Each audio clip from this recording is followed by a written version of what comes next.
there was a fairly big thing going on, which was I had a job offer. And it was a more traditional role that I would have taken in the past because it aligned fairly well with my experience. So it was something that I could have done. And I also knew that it wasn't going to be as fulfilling from a standpoint of really allowing me to do what I'm better at, which is bigger picture thinking. And so I wasn't going to be fully satisfied, but it's a paycheck.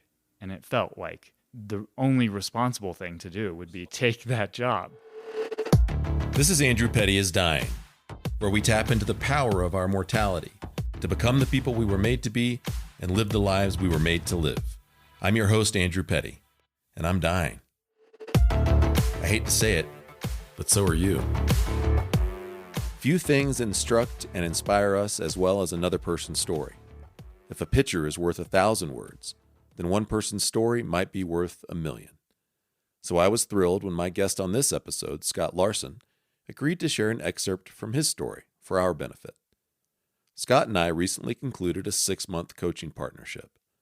As our partnership progressed, it began to dawn on me that Scott's story exemplifies literally all of the concepts that I've shared in the short-form topical episodes of this podcast, especially becoming the boss of your fear, harnessing discomfort to get where you want to go, daring to dream again, moving from the cabin to the cockpit of your life, hearing and heeding your inner voice, the contentment conundrum, and breaking the stuckness stalemate.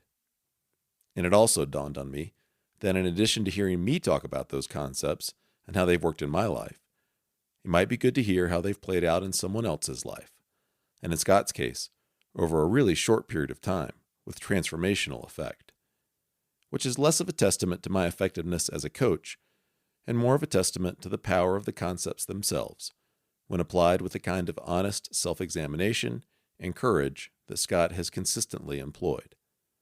Scott is a devoted husband and father, gifted marketing professional, and avid outdoorsman. He, his wife, and their 2 kids live here in Steamboat Springs. We're neighbors, in fact. And it's a pleasure to present a chapter from Scott's story to help you see even more clearly what I've been attempting to say all along. Scott, in some ways, your story is a classic before and after kind of story. And I want to start with the before part to sort of set the stage for our listeners so they can understand what the previous chapter of your story was like and make a clear comparison and contrast to the new chapter that you're in the process of writing, especially over the past 8 months. And I thought that this phrase might help set it up well. You and I both live in Steamboat Springs. This is a dream location for both of us, and we are in many ways now living the dream that we'd envisioned. So your steamboat dream was realized a year ago now, just 13 months ago now. And then in short order, within a few months, your steamboat dream was jeopardized. What was that all about? So I work in marketing, and I've spent, most of my career kind of jumping around different towns, different jobs, mostly on the Front Range, and a lot of jobs in Boulder. I was with the natural foods industry, so spent some time in Boulder working on some fun brands like Izzy and Evol Foods. And then my wife and I moved up to Fort Collins, had a really great opportunity with Noosa, and lasted, the typical 3.5 years before I was let go. And it was typical for the industry or typical in your story, or both? A little bit of both. Yeah. It's pretty normal in marketing that people jump around from company to company. And this wasn't because you were in the witness protection program or anything, right? No, not at all. Moves. Okay. I would have blown your cover anyway. As we're moving around, we found, we enjoyed Boulder, and then we really loved Fort Collins, and ultimately we wanted to get into the mountains. I grew up in Evergreen, a little bit away from Denver, and so it was something that we both kind of desired, little slower pace of life, and really wanted to do that to raise our family and just have that environment. I lost my job at Noosa, and the normal thing is I start looking for jobs wherever I can and find another job in the mountains, and we end up moving to Eagle, and I'm working at Beaver Creek, and it was great. We loved it. Took some transition time. You don't have 3 different grocery stores to go to, right?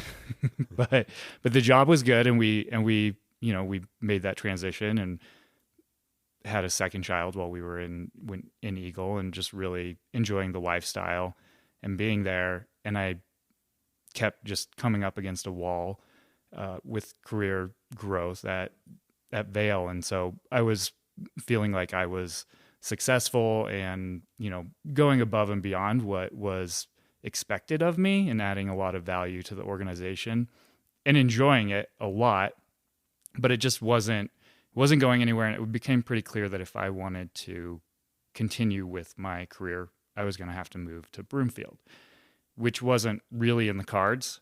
Meanwhile, at the same time, I was being recruited to a company here in Steamboat, and that had always been the ultimate dream, was Steamboat, given the community that we have here, just the mountain, the town. It's kind of rare to have something as close to the Front Range as we have, but also feel like it is its own community. And so it's not just an exit off of I-70. And so this was the ultimate goal, to get here, and it started to come together. Ultimately, we decided to take that step and take the job in Steamboat. And I think it was fourth time in, 5 or 6 years that we were moving, which is a lot. Geographically moving, not yeah, just geographically. moving. So we're going from Boulder to Fort Collins to Eagle to Steamboat. We have 2 kids at this point. My wife is... And you're discovering that 1 + 1 does not equal 2 when it comes to kids. The math doesn't quite work. No, the math does not work that way. And my wife's, my wife is sacrificing a lot as well. Every time we make these moves, she's having to, stop her job and find a new job. And that's not easy. Yeah. And then as the kids get older, then they're leaving their friends. And so it was a tough decision, but we decided that, we love Steamboat and we wanted to be here. And so we made that decision and moved. So you get here, you get situated in your new job, and, fast forward, there was a period of how many months until suddenly the Steamboat dream has been jeopardized because that job goes away? Yeah. So I worked there it was about 7 months, and my family moved about a month and a half into working. So we had been here as a family for about 5.5 months when that job ended, which was tough. That was really hard to stomach, and just personally to think that not think that I'm a failure. Yeah. That I'm moving my family and then failing at providing for them. Especially with the benefit of hindsight, would you be willing to dig even a little bit deeper into how you were feeling as a man in that moment? Or in that moment, meaning that period of time immediately following losing that job, and some of the things you were beginning to express just now, just feeling like a failure as a provider and those kinds of things. Will you unpack that a little bit more? Because this was after a pattern of departures from other jobs as well. Right. So it starts to feel a little bit like I'm incapable of holding a job and rising up within the ranks of an organization, which is kind of what it feels like that expectations are. And that's what success looks like from a career standpoint. Continue to make more money, take on more responsibility. And that also ties into what I felt was my responsibility as a father and a husband, was to provide money. So shelter, food, being able to have opportunities to travel and do things as a family. But that was my primary responsibility, was make money for my family. And it felt like I was failing at that. When you said I was beginning to wonder if I was incapable of, that word really struck me, because, and you'll have to prove or disprove this, but now you're beginning to potentially believe some things about yourself as a man, as opposed to just a situation of thinking, oh, bummer, lost a job, I guess I'll get a new one. Now maybe you are beginning to believe some things about like your competency, your capacity as a human in the world. Is that overreaching? Is that accurate? I mean, that's a different kind of statement about yourself than just saying, ugh, that didn't work out, I'll try something else. To begin to think, maybe I'm incapable of ... holding down a job, providing for my family, being a responsible husband and dad. Yeah. I mean, it did feel that way. And it was to the point where wondering if after, 12 years, am I in the right career? Am I doing the right things? Do I need to go back to the drawing board? Do I need to go back to school? Do I need to reevaluate what I'm good at and what I can be successful with? So it was a bigger pause moment where you start asking some different questions, Yeah. some bigger questions. Yeah, for sure. Wondering if that was the career path, as well as, with marketing, if that's changing careers is typical, and we want to live in the mountains. That can be a tough equation. Mm-hmm. Yeah. Yeah. There's only so many mountains to move to where marketing things happen. Right. And we don't want to move anymore. Yeah. Yeah. How aware were you of the feeling that maybe the steamboat dream was in jeopardy at this point? And what was it like to experience that? Yeah, that it really felt like it wasn't going to work out, that it was going to be, if we were lucky, we could squeeze out a full year, maybe a little bit more. We wanted to, at the minimum, have a full ski season here. Mm-hmm. We didn't want to move to Steamboat and not go skiing. Right. But it felt like that was a reality. It felt like maybe a year, maybe a little more than a year was going to be it. And then back to the drawing board. Do we give up on it and move to the Front Range and back to the city where there's more opportunity for both of us? So you're beginning to think differently in some ways that are really uncomfortable, and then in some ways that begin to produce different results for you. So the uncomfortable new thoughts are like, as a man, as a husband, provider, maybe I'm not capable in the ways that I hoped I would be, which is a tough thing to begin thinking about yourself for anyone, male or female, to begin asking those questions about yourself in a new way. But then also, like, you began thinking some new thoughts about how you might write this next chapter. Maybe I can't just keep trying the same thing. We've got this steamboat dream. We want to stay here. We want to do this. And from the outside looking in, and then as I began to be able to be a partner with you in this part of your journey, you began to take some different steps. And one of them was like you and I don't even remember exactly how that all happened, but eventually we realized there was an opportunity for us to partner together to provide you with some insight and some acceleration toward whatever the next chapter was going to be. What motivated you to start doing some things differently in this moment than you had before to kind of create a pattern interrupt? Yeah, the big piece really was wanting to stay here, to live out the dream and not have it rely on this one job, and be able to figure out, is there another path that I can take career-wise, or, that my wife and I together can pull together that will allow us to live that dream, versus the usual has been, okay, let's just start looking for what jobs are available anywhere and chase it. And that highlights just the power of a compelling why. I mean, you wanted to be here with your family. You wanted an end to the frequent moves. You really wanted this place to be where you could establish your family. It ticked so many of the boxes for you guys in terms of geography and community and neighborhood, and that why was compelling enough to encourage you to begin changing the way you were thinking and the way you were behaving. And I love that from your story, because it's true for all of us that if we have a compelling enough why, we will begin to think and act differently in pursuit of achieving that why. And for you guys, the big one was staying here and having some settledness in your life in a place that you enjoyed. So we began working together, and our partnership was part of the transition you made over the past 7 or 8 months. There are many other elements that have been involved in that, I'm sure. I've just been privy to the part that you and I shared in your partnership.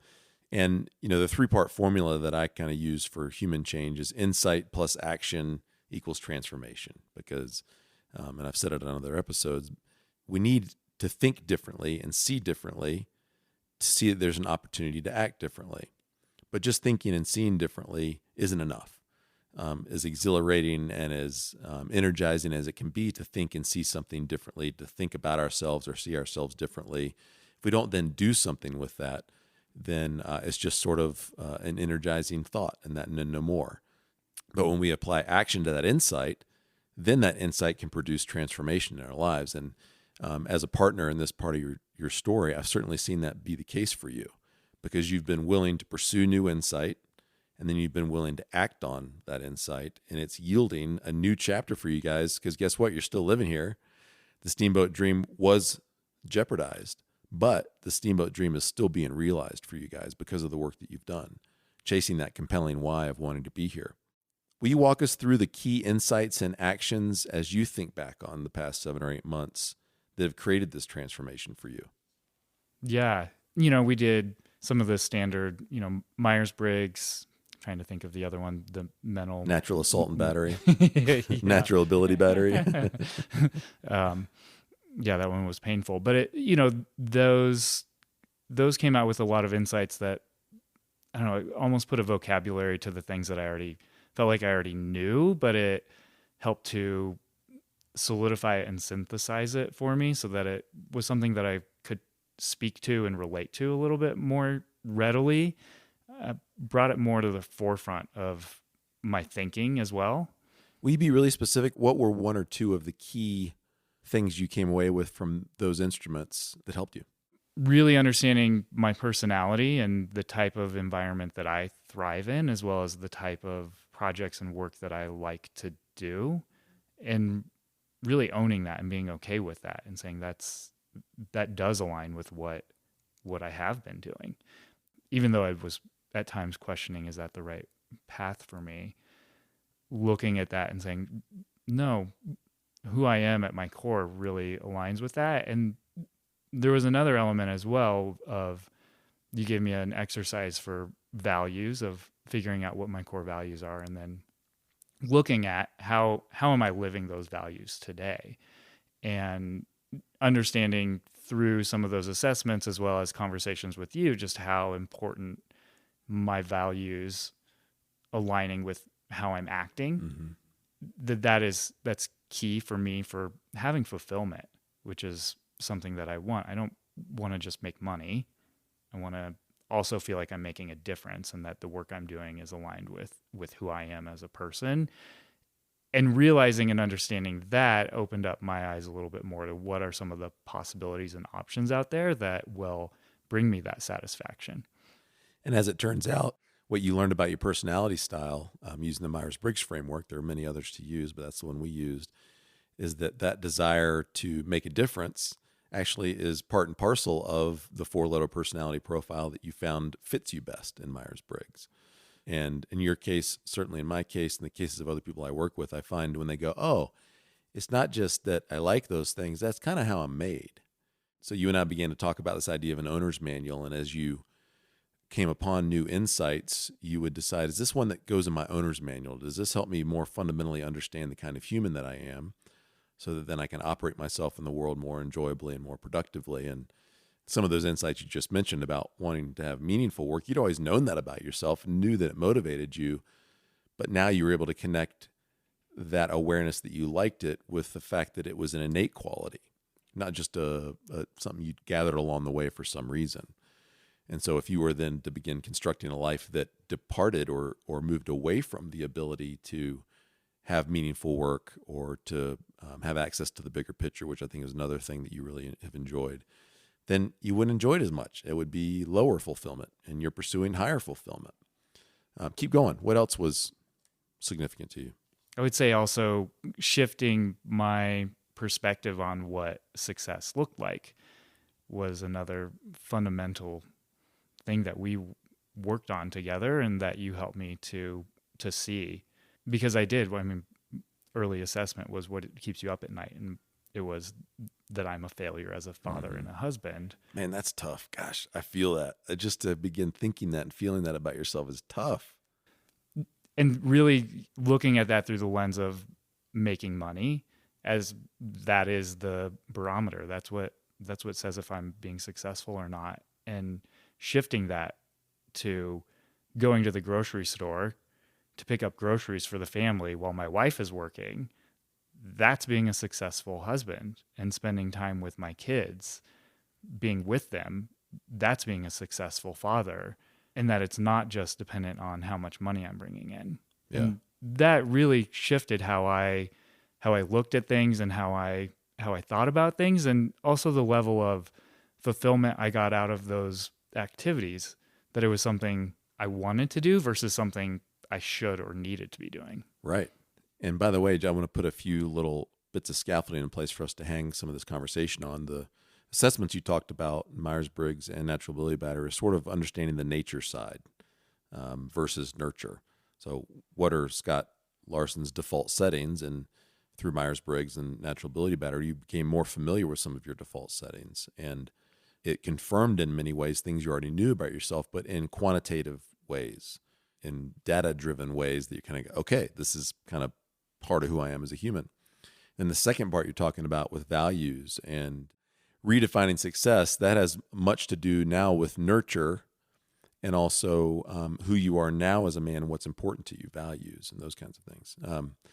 And so there's kind of a loose scaffolding we could use is nature, understanding the kind of human we are, nurture, the effects of the environment over time, including things like how we come to define success. Along the way, and you may be aware of some of the sources for that, and some of them maybe you're not. There's certainly cultural narratives that promote this idea of that, success as a man, husband and dad equals being the breadwinner. You were able to identify those in place and begin to test them, challenge them. And out of that came some different new beliefs about what success looks like for you.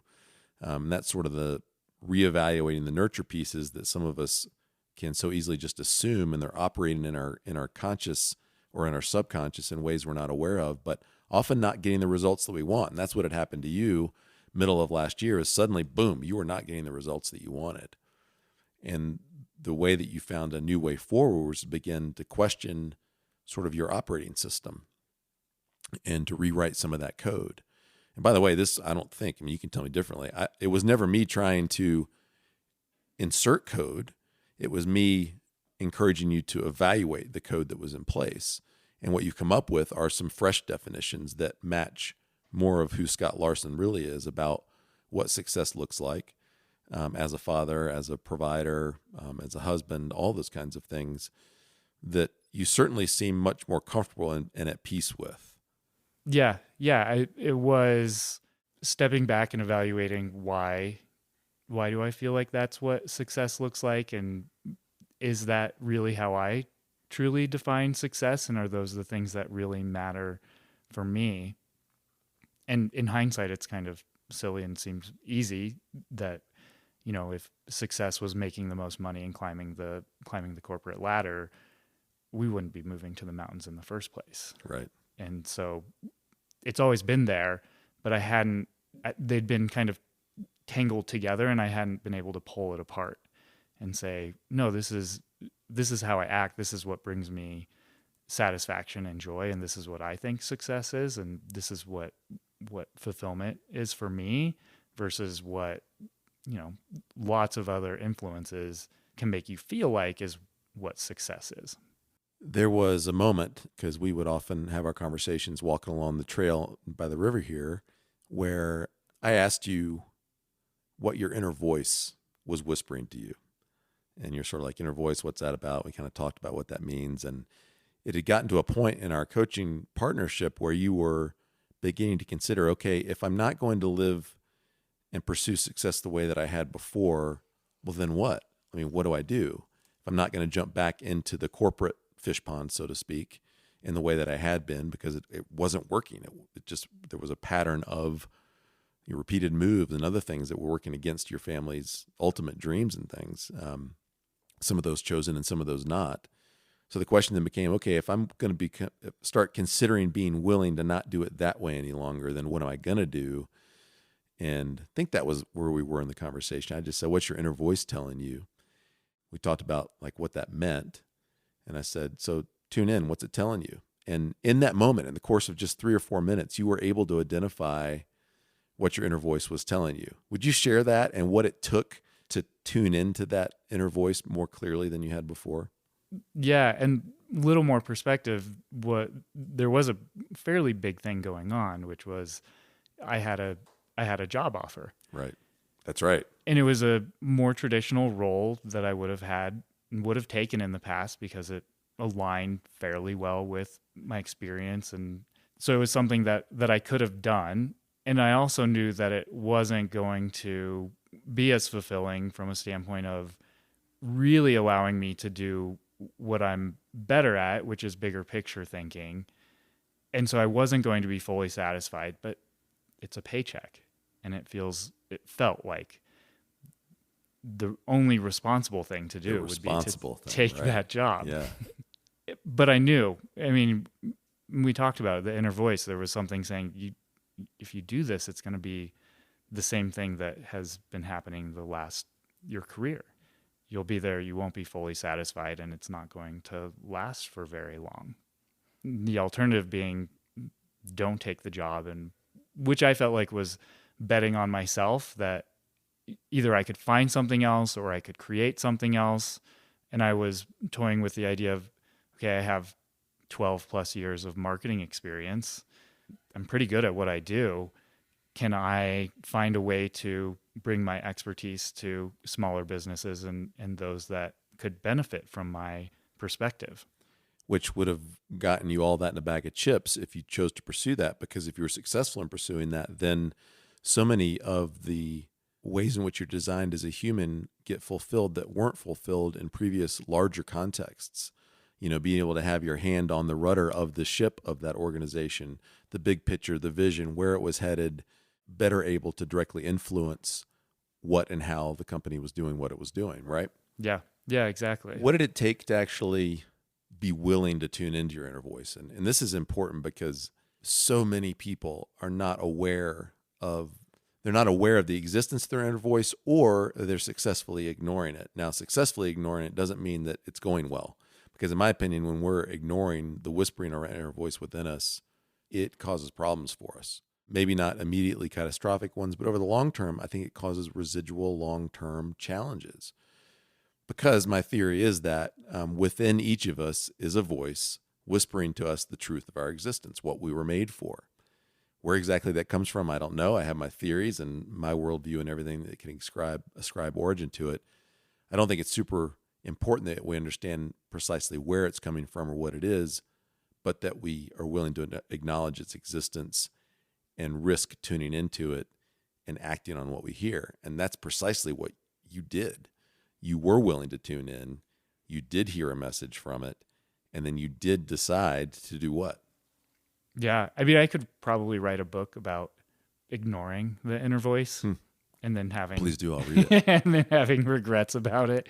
Because I mean, and it's easy with hindsight to say, well, I shouldn't have done that. I knew I shouldn't have done that. But there were a lot of times where I felt like I had something telling me that wasn't the right decision to make. But whether it was logic or lack of courage or whatever it was, ignoring it and moving forward. And so this time, instead of ignoring it, listening to it and having that courage to listen to it. And it wasn't a decision I made by myself. It was a decision that, my wife and I had conversations about it, because it wasn't without risk. So what then was the decision that you made in that moment? So I decided to bet on myself and to not take that job. All right, I've got to jump in here. This is just too big a moment in Scott's story to let it slip by without comment. He chose to bet on himself and didn't take the job. This is the pivotal moment in this whole story, the moment of crisis, the moment of resolute action in a new direction. If this was a fairy tale, this would be the moment when the hero slays the dragon. It's that big a deal. It's the moment when Scott moved from drafting an outline for a new chapter in his story and actually began to write it.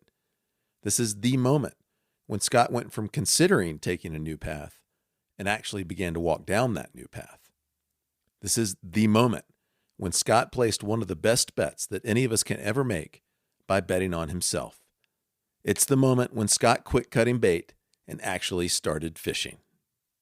What's maybe even more significant about this moment, though, is that it was not just one big step down a new path for Scott. It was an evolutionary leap in life overall. Scott created within himself an exponentially greater capacity for change and growth and learning in this moment. Many more moments and much toil and trepidation led up to this one. Then, Scott converted all of those many difficult moments into powerful, positive forward momentum. This is the way, folks, not just for Scott, but for all of us. Now back to the story. What did it feel like to risk betting on yourself? For you, for Scott Larson, what was that like? To a degree, it was slightly terrifying, but also empowering and brought a level of courage. and things have worked out. So that makes it a lot easier if I had, listened to my inner voice and we were having a conversation about how I'm leaving Steamboat next week. Right. I'd probably feel a little bit different. Right. But it worked out. And so it was empowering, and it gave me some courage and confidence to continue to listen to that voice. So your inner voice served you well. Yeah. And it's my conviction that that is reliably the case. Now, I haven't done longitudinal studies on this. There's probably people that have, but certainly my experience has been that, and my experience of many other clients is that when we're willing to tune into our inner voice, it really does serve us well. And the trick is, as you said, being willing to risk it, summoning courage in that moment. And another moment that I recall was you were aware that you wanted to do something different, but you were nervous you wouldn't have the courage to do so. And my encouragement was, if you'd like to have the courage, you can have that right now, because the courage is not something that you go drum up. It's not something you go find. It's just something that you choose. And it was a cool moment because I think it was in the same, maybe even the same conversation where you had decided to tune into your inner voice and acknowledge what it told you, that you then also decided to have the courage to follow what you heard, not just to acknowledge the inner voice, to acknowledge what it said, but also then to act on it. And in my mind, at least in my recollection, which is sometimes fuzzy for sure, but all happened in the same moment. You didn't have to leave that session and go take a walk by yourself or do X, Y, and Z. You summoned the courage in that moment to begin moving in a new direction. So there's so many ingredients that went into that moment that then turned your ship and the ship of your family in a different direction. As you said, it wasn't done in isolation without the counsel of your wife and considering the risks and all those kinds of things. And wouldn't it be nice if we could say that there's never any risk in that kind of stuff, but there's risks every corner we turn in life, whether it's career choices like, and whole life choices like you're in the midst of, or just walking out our front door to, in our case, maybe slip on some ice. So risks abound. And you weren't acting frivolously or recklessly. And that's certainly not what I want any listeners to hear, is that, hey, just tune into whatever your inner voice is telling you and just damn torpedoes full speed ahead, do whatever. That's not really what I'm saying either, but I'm saying there is a reliable inner voice within us that if we're willing to tune in, will send us a message.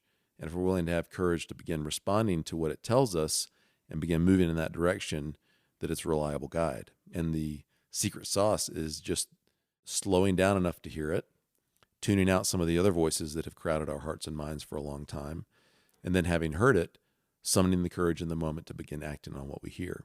Many, many people get to that point of hearing their inner voice and then backing away and not summoning the courage and regressing in some ways. You're on the other side of that decision now. You did make a decision to summon the courage to listen to your inner voice, to use what you'd learned about the kind of human that you are, and to begin writing a new chapter. How are you doing now? This is the after part, the comparison, and you're newly into this journey. It's not very far along, but how would you compare the after with the before? How are you doing? How's your family?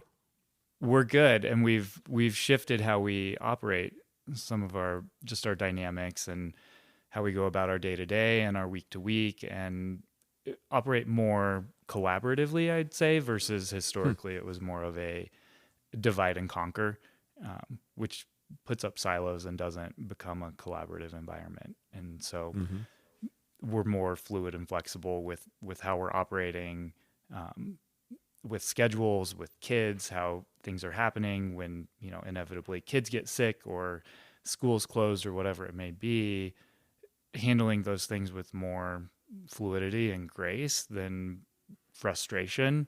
Yeah, definitely, than we used to. So you guys have sort of renegotiated the nature of your partnership. Mm-hmm. How did that come about? How did it come about that you were able to have a new kind of conversation about how the two of you manage your household and your lives, and what allowed that to happen? It was me.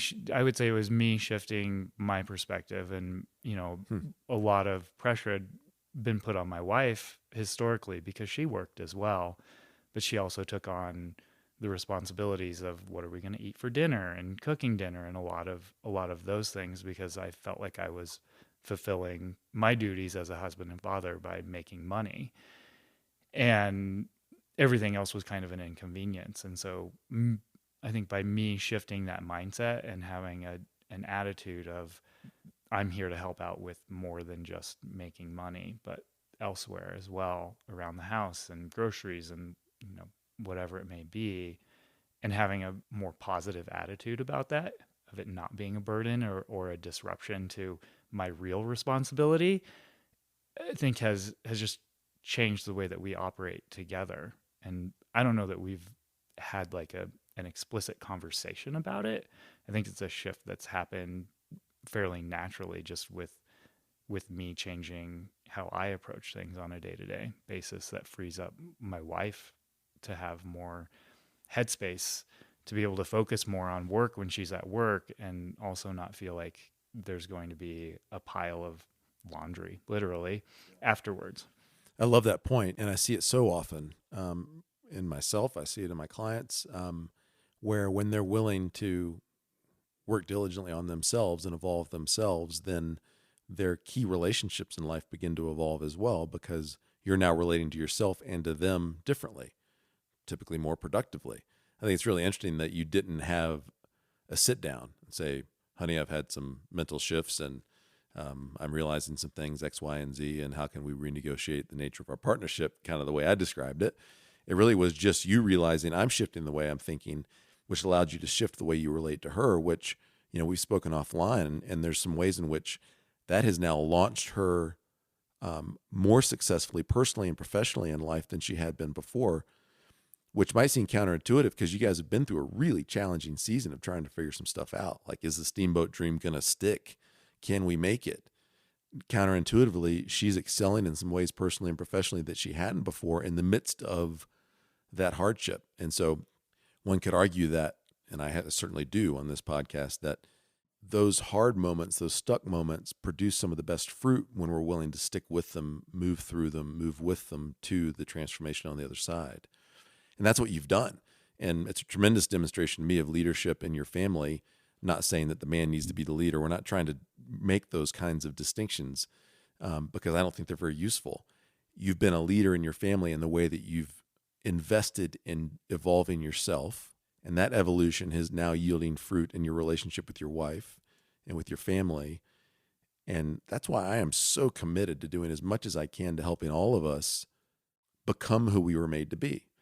And at least from the outside looking in, I would say sitting in front of me on the couch just a few feet away is a man who is much more who he was made to be than the previous version of Scott Larson, working in certain environments, doing certain things in a certain way, believing that his roles as a father and a husband needed to be performed a certain way in order for them to be successful and not a failure.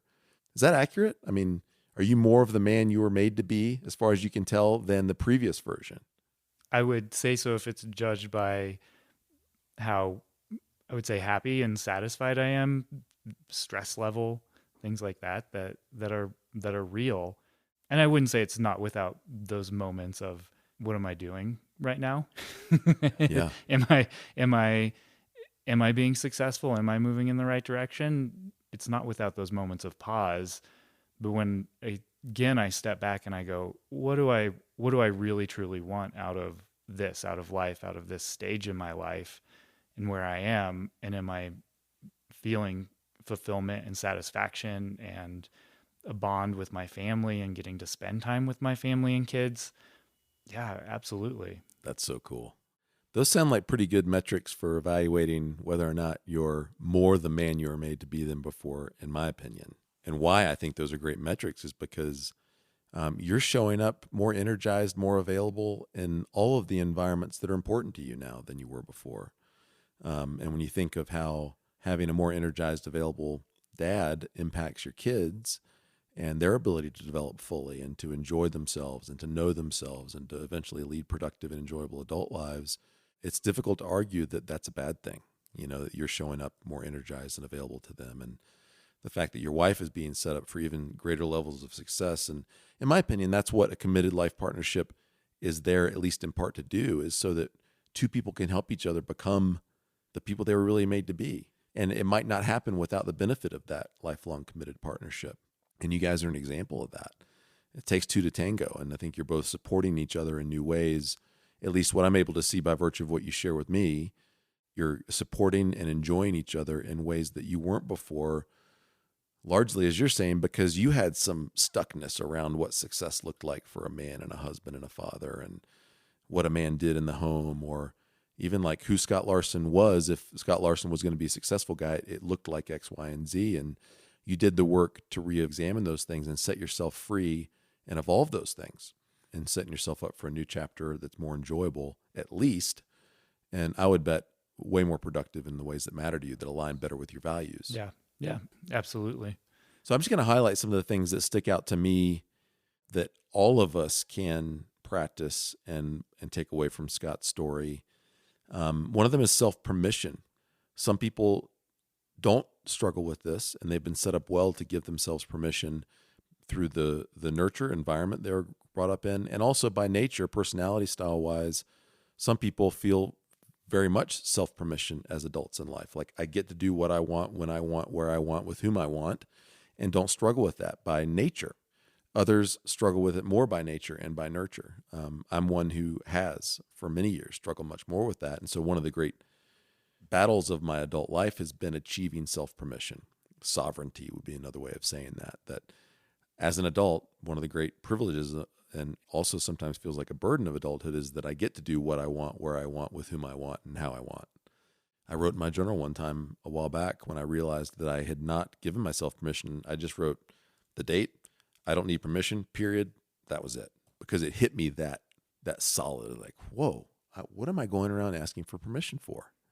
And that would come through a variety of prudent looking forms, like seeking outside counsel or asking people's opinions or advice or this, that, and the other, when really it was just a way of trying to fortify what I already knew I wanted anyway, but I wasn't comfortable giving myself permission to act on those things.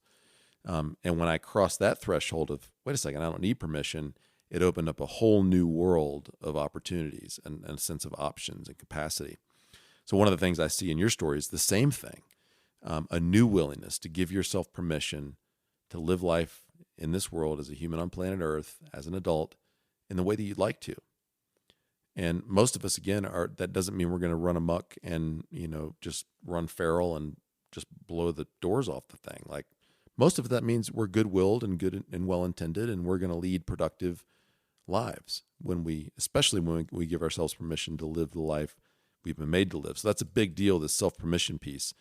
Self-trust. You had to be willing, as you said, to bet on yourself and what your inner voice was telling you in that moment. And you have, and so far, the results are good. But it can be very difficult to trust ourselves. Sometimes it's simply because we're afraid of the full weight of our existence. And that may be a little bit of an abstract way of looking at it, but it's like, if I really move forward on this thing that I know I do really want, that path is fraught with all kinds of potential successes and failures, and I'm going to have to assume full responsibility for all of those consequences, good, bad, and everything in between. And frankly, that's daunting, so I'm just not going to push into it. And that's a time when a lot of people get into sort of these shadow career situations, as Stephen Pressfield talks about in The War of Art, where maybe they want to be a screenwriter, but instead they become an entertainment lawyer. They know they've got stories within them, but the fear of the full weight of their existence and venturing out into who they're really made to be is so much that they shrink back and just come alongside, that profession that they really want to pursue. So they're near it, but not doing it, not really having to live into it and risk all the vulnerability and exposure. And so there's a huge self-trust piece there involved, as well as courage. And if I had to put any overall concept over your story, it would be just capital C, all caps courage. That the activating ingredient for you in all of this, you could have had all the insight in the world. You could have had, all of the willingness to do things a little bit differently. But if you had not been willing at some point to add courage into that mix, then it would have remained an inert fuel, unsparked, ready there to do its work. But you were willing to insert that magic ingredient, that spark of courage, which has allowed you and your family now to begin traveling a very different path. Any other ingredients that stick out to you that have been really important in creating this new chapter? I think that sums it up really well. And I think similarly is just the expectations, letting go of what I perceived as others' expectations on me and taking responsibility for my own expectations. Yeah. That self-responsibility piece is a big deal. And I've said it before, but I think most of the world's problems will be solved if each of us were able to assume 100% responsibility for ourselves and appropriate responsibility for others. That's a lot of what you've done is you've assumed more complete responsibility for yourself, acknowledging what you want, being willing to trust yourself and have the courage to move forward on what you want and assume all of the consequences of that, by the way, right?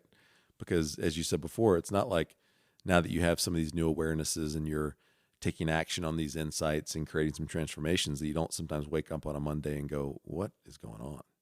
And that's just part of life as a human on planet Earth. So not all is hunky-dory, but you are much more on your path now than you've ever been. The path whose signpost said Scott Larson's way. And as you travel that path and continue to move down it, that being the key part, movement down it, you're going to encounter new life experiences and new feedback and new bits of real world data that help you, new breadcrumbs that help you continue to follow a path. Maybe that path diverges a different way and you begin to learn even more what you are here for and made to do. So you've created that moment for yourself, that opportunity for yourself. Maybe there's someone out there, man or woman, who is resonating with your story and is in the middle of it or wishing they were where you are now, having realized some of the things that you've realized and made some of the changes that you've made. What would you say? What do you want those people to take away from your story? Yeah, to just have the courage to listen to themselves and bet on themselves and know that it can feel harder when you do that. It can feel a little bit heavier, but it's worth it. And also, I think another big thing that I learned through the insights was that I don't have to find one opportunity that fulfills every aspect of what I require for fulfillment and satisfaction, that there's more opportunities out there, that it doesn't have to all come from one singular space. And so figuring out, for me, it was coaching snowboarding really helped fulfill my, scratch my itch for helping to develop others and coach. And so literally coaching snowboarding has brought me immense satisfaction and fulfillment. And it's something that I wouldn't have thought would in the past, just at face value. And doing it really helped me find that. So not having one way to fulfill all of your personality needs, and also going out there and trying things. I had never really quite thought of it this way. We hadn't mentioned the snowboarding part, but during your transition, you had picked up snowboarding largely because what? Was it just another way to continue to keep the house afloat, or what? Or was it just an interest, or all the above? Well, I had time on my hands. Yep. and instead of just thinking all the time, I wanted to do something, volunteer, give back, and started coaching mountain biking, and then that turned into coaching snowboarding with the Winter Sports Club here in Steamboat. And yeah, just got great value out of it. I think I get as much, if not more, than the kids do out of it. And it's just been a great way to integrate into the community and become more integrated outside of our amazing neighborhood, but to find, additional people and give back. I wonder how the story would have been differently had you stayed in that mindset that Scott Larson succeeds as a husband and a dad and a professional when he's doing his marketing work in a certain kind of environment, making a certain kind of money. If you had lost your job, taken on the snowboarding job just to kind of keep making ends meet, but stayed fixed in that mindset, I wonder if you would have realized how much you enjoyed the coaching, the snowboard coaching, and that actually is a part of you that you want to continue to explore and express and use. What do you think? Yeah, I think it was that permission to enjoy what I was doing, that it wasn't something I needed to be doing, but it was something that I wanted to be doing, and therefore allowing myself to like be fully in that moment and take everything that I can from it, as well as give everything I can to it. And I see in that like a resourceful guy too. Like when the chips are down, you'll figure it out, which, I hope in your mental and emotional framework is a personal vote of confidence for yourself that, hey, we've been through challenging times and we'll figure it out. We're resourceful, we're scrappy. And sometimes even the resourcefulness and the scrappiness yields unexpected results. Like, whoa, I really love coaching snowboarding. I love helping kids become better snowboarders, but in your case, you also love helping kids develop. That's part of how you're made as a person. And this is giving you an outlet that you didn't have before, that you're finding you get a lot of energy from. Your willingness to be open, to explore, has allowed you to learn that lesson. I'm glad you brought up the snowboard coach, and I'd forgotten about that part and how useful that's been for you. I just want to thank you for being willing to share really transparently about your story, and a chapter in your story that has only very recently unfolded, and you're still in the process of writing and solidifying for yourself in the interest of serving our listeners. Because there are other people out there who, for a variety of reasons, currently the pandemic, certainly the pandemic could be one of those reasons, are facing transitions. Some of them that they've intended, some of them that they haven't, and transitional times are hard. But transitional times can be immensely fruitful, especially when we engage it mindfully, consciously, allow it to teach us more about who we are and what we're made to do in the world, just like you've done. And I'm so glad for you guys that this new chapter is unfolding successfully for you, and I look forward to learning more about your story as you progress. What are you up to today, especially on the professional side? And how can people get in touch with you if they're interested in learning more about your story and learning more about what you do professionally? I'm working here in town, contracting, consulting with the local organization, Zola Windows. We make the best European high efficiency windows around, and just have a crazy amount of expertise in the field. And I'm having a ton of fun doing that. It's been amazing. Good group of people. To get a hold of me, email larson.scottw@gmail.com, or you can check my limited updated Instagram at Lazaro. Nice. And you might be available for hire, right? If somebody's looking to do some work with you at some point, if your client roster permits, because you're now in that world as an independent marketing consultant and contractor. Yeah, I'm loving the free time with my kids, but I also like working. So right. It's been a good balance, and enjoying the snowboarding and the work and hanging out with the family. Awesome. Scott, thanks for your story. And hey, everybody, remember, you are going to die, but you're not dead yet. So get after it. Scott Larson's getting after it. If he can do it, you can do it. If I can do it, you can do it. So get after it. One life to live. What part of Scott's story could you identify with most? What part of Scott's story inspired you the most, or provoked a bit of envy? Maybe Scott's story has stirred within you fresh resolve to take action to improve your situation in some way, or pursue a dream that you've pushed aside for too long.